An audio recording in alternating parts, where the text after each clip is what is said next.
Welcome to the Dear Crochetpreneur podcast, your go-to source for bite-sized, actionable lessons in all things crochet biz. I'm your host, Pam Grice. I'm a psychotherapist and six-figure Etsy seller turned crochet business coach and your biggest cheerleader. My mission is to help crochet makers, designers, and bloggers grow a profitable handmade business so you can reach more people, stand out in a crowded marketplace, and make more profits. Want to grab your copy of my free handmade business binder? It's a resource you need to organize your business like the pros. You can get your free printable binder when you go to crochetpreneur.com/binder. Now sit back, grab your favorite hook and a whip, and enjoy the show. Well, hello there. Welcome to Dear Crochetpreneur podcast. I'm Pam Grice, and I'm here to help you turn yarn into money with therapy for your crochet business. Today's question is brought to us by Mary from Kickin' Crochet. Mary asks, what is the best way to grow an online following? Or conversely, what's the best way to promote a pattern without a large following? I'm a pattern designer and sell on Etsy, Ravelry, and my own website. So today I'm going to answer Mary's question and give some tips for Mary, who is a pattern seller, and also for product sellers. I'll give you some specific tips for you at the end of this message. So Mary, what you need to do is focus on your marketing practices without consideration of how much following you have, because the more marketing you do, the larger your following will grow. Growing a following takes time, so your marketing will be a piece of the process of attracting a following to your social media, to your email list, to your blog, and to your shop. First thing you need to do is determine, for those of you who haven't, who is your ideal customer and where are they online? So they may be on Facebook, they may be on Instagram, or they may even be on Snapchat or one of those other social media platforms that I know nothing about. But figure out where your specific ideal customer is hanging out online and hang out there, get to know them, and share your patterns and for product sellers, your products there. As far as social media goes for marketing, I want you to post to social media consistently. Don't just post salesy posts or like, this is what I made, this is what I made. So often you'll go to Facebook pages of designers and all you'll see is this is what I did, this is what I did, this is what I did, and it's not very engaging. So you want to engage with your people from your Facebook page and inside your Facebook group so that they can get to know, like, and trust you. And as you grow that connection to them, when you do share a marketing or a sales post, they'll be more likely to purchase from you. Also on social media, I want you to share your new patterns and your new blog posts into a variety of Facebook groups that allow for promotion. Now you have to be careful here. Be sure to check the rules of the various Facebook groups that you join and make sure you're following those rules specifically. Also, I only post 3 promotional posts per day. Otherwise, you could end up in Facebook jail, and that means they won't allow you to post in groups for a significant period of time. So don't do that. So 3 promotional posts a day. Next, when you do share on social media, be sure to link to brands that are part of your design. So share to yarn brands, share to whatever hook you used. If that's in your photograph, be sure to tag that hook manufacturer. Share to or tag the store that you purchased your yarn from. Or if you got yarn support, be sure to acknowledge that in your post and say thank you so much to whatever yarn brand or independent dyer that you got your yarn from.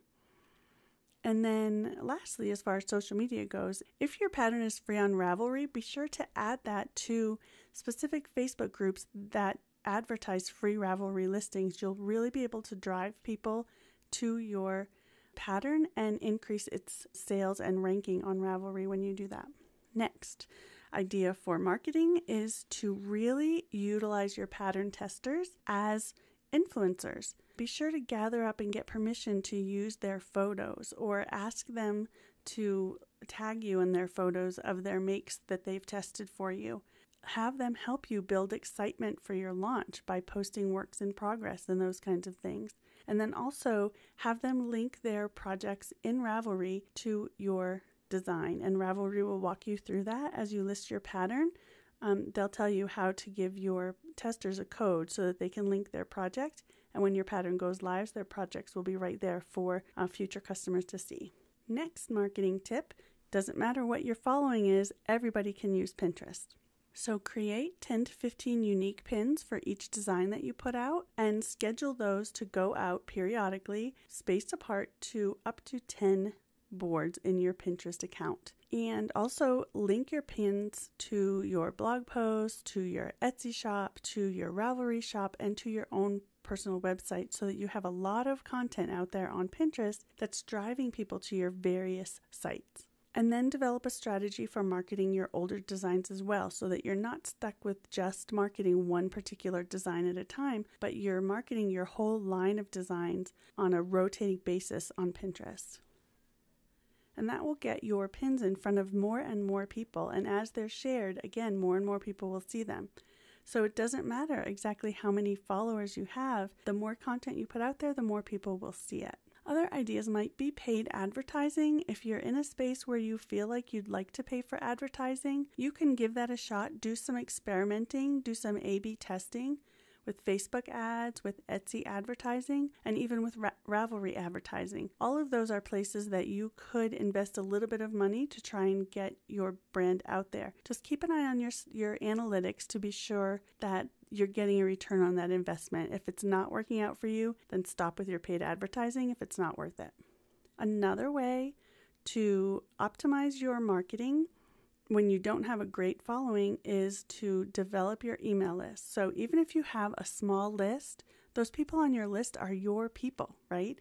They're people who have said, I want to be loyal to your brand. I want to hear from you. And so connect with them regularly. Email your list when you launch. Maybe even provide them an incentive with a coupon or some other special add-on just for people on your email list. And that will get the word out. You can even give them incentives for sharing your design on their social media.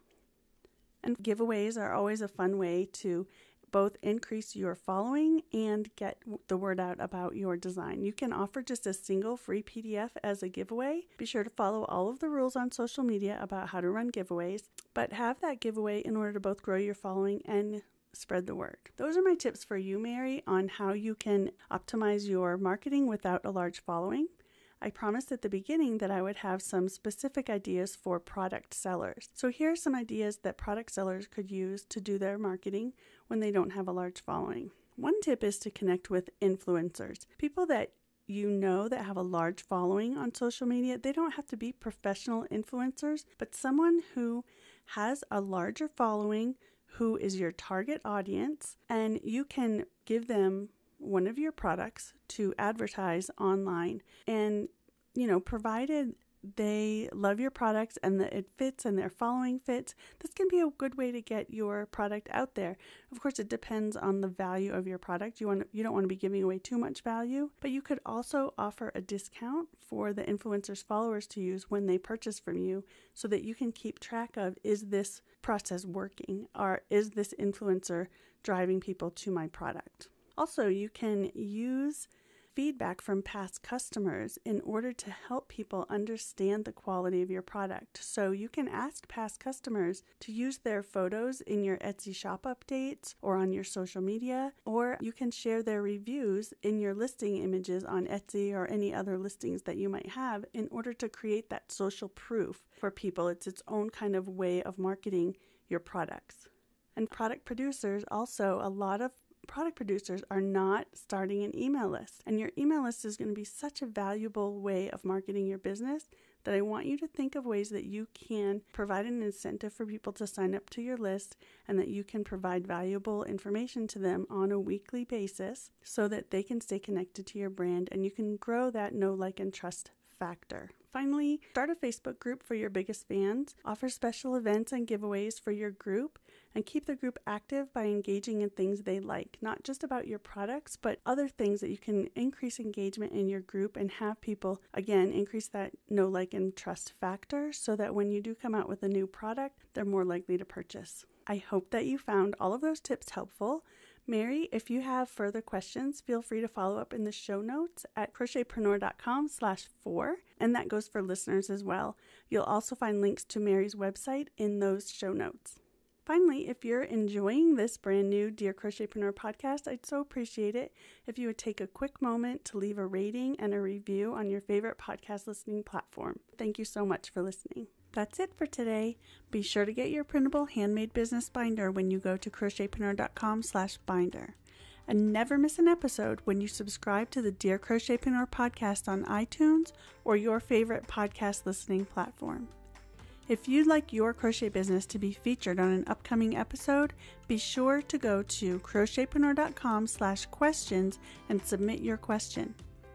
I want to thank you for tuning in today. It means so much to me that you'd spend some time hanging out, and I can't wait to do it again next time. Until then, I'm cheering you on.